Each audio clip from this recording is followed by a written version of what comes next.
আসসালামু আলাইকুম গাইস, আপনাদের স্বাগতম তাসপিয়া কৃষি ঘরে। তো আজকে আমরা আসছি কলসনগর হাটে। তো আপনাদের কলসনগরের বাজারে কিছু দৃশ্য তুলে ধরবো। তো চলেন ঘুরে দেখা যাক। সো আমরা কলসনগর বাজারে ঢুকতে সামনে একটা দেখি মসজিদ। তো আপনারা মসজিদটা দেখতেই পাচ্ছেন, অনেকটা সুন্দর।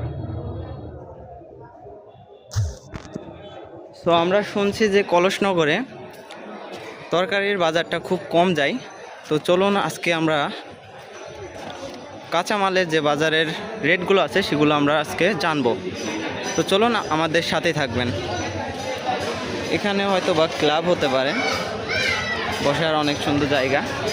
পাশাপাশি এখানে একটা চায়ের দোকান দেখতেই পাচ্ছেন, মুরব্বীরা বসে চা খাচ্ছে, পাশে একটা সেলুন।